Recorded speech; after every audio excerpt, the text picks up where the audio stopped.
Wendy Williams, please, girl, talking about you don't have dementia. There's not one person I know who has dementia that knows they have dementia, because dementia makes you forget that which you cannot remember, which is that you have goddamn dementia. Hence, frontotemporal.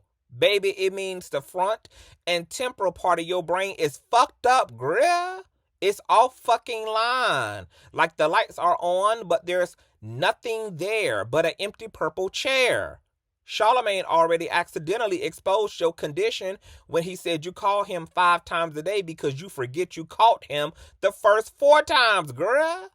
Now you pressed up against a window of a high-rise old folks home, dressed like Aubrey O'Day trapped at a Diddy party on a cordless phone that can only make outbound calls, crying to TMZ about not being able to throw that wolf pussy around for them new 21-year-old socialites who looking for a sugar mama and some rent-free pussy to live in.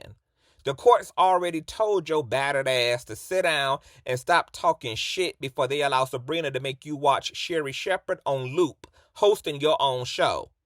So if you know what's good, you read some Bible verses instead of letting your friends and family talk you into rebelling when you know you ain't even got the anatomical right to wipe your own ass without the guardianship's approval.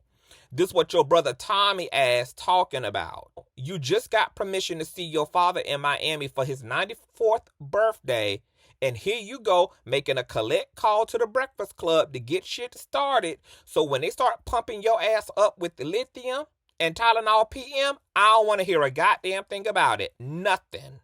You keep trying to make this Sabrina bitch the villain in order to deflect from the real villain of the story, which is all the booger sugar and brown liquor that has you seizuring out on live television, in and out of rehabs, and found dead in your own condo, requiring you to get several blood transfusions because even the blood of Jesus couldn't save you at that point. You needed the blood of Bethany, Kirk, Dre, Elizabeth, and Scooter Meyer to keep them overlarge eyeballs from rolling out of your goddamn head.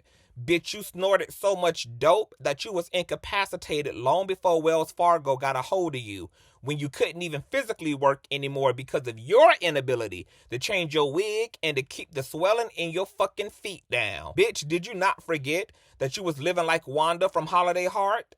Your condo was essentially a crack house, and now you complaining about being locked up on a hospital floor when the facts are you would be just fine on that floor, just like you was fine being locked up in your apartment if there was an 8-ball under your pillow and a shelf full of Mad Dog 22 under your bed. You can't stand this guardianship because you ain't never been this healthy nor sober in your life, and you don't know what the fuck to do with yourself. And now, as a result of your recklessness, when you were a free woman, you done fucked up your shit, leaving you with dementia, Graves' disease, progressive aphasia, lymphedema, while being an alcoholic and crackhead that had such low self-esteem that you sat in a marriage with a chronic cheater and allowed him to throw dirty dick in your pussy until your eyeballs started swelling up and another bitch popped up with his baby, and your decrepit ass think that Sabrina is the problem? You think the conservatorship is the problem? When you couldn't even count to 3 nor tie your own damn shoes prior to the intervention of Wells Fargo? While you in that room feeding for crack, some of us know that this guardianship saved the life you struggled to keep from the grave. You were supposed to die in 2020 when DJ Booth found you in your apartment in a narcotic-induced coma. This was you attempting to steer your life as a free woman with access to her family, and yet it took the courts to get your foot into a normal-sized shoe and give you the round-the-clock doctor's care that makes you lucid enough to sound as close to your normal self as possible.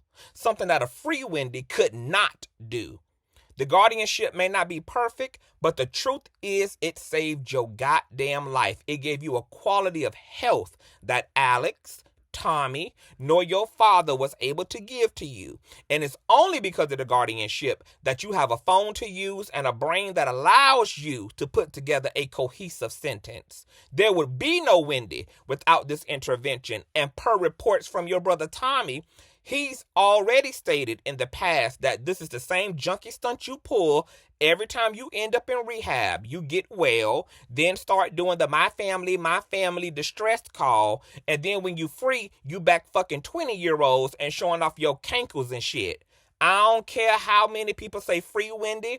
I believe the only thing they need to do is free up your weekends with supervised visits to your family and keep your black ass locked down and comfortable and not hospital, because it's clearly been a matter of life or death for you. The next time I see Wendy giving a distress interview from a hospital window, I'ma call the feds on y'all ass. And in that order.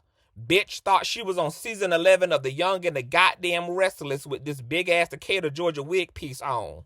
Sabrina so goddamn evil, but she the one who allows you to have phone privileges and got you the medical help you needed. Sabrina so evil, but you praised her on the Breakfast Club for helping you to sell your condo because you had been wanted to get rid of it. Sabrina so evil, but she the one who got you a higher pay for the documentary that you did. Sabrina so evil, but you fucked around and told Charlamagne that you was able to gift your son an expensive car for his graduation present, something Sabrina would have had to sign off on, and that also implies that you got plenty of money in the bank. What you can't stand about Sabrina is the same thing that kept your sister Wanda from being your guardianship per your request, which is that neither one of them would allow you to be a crack addict. Something you tried to make work in your life that kept costing you everything, including at one point the relationship to your own son.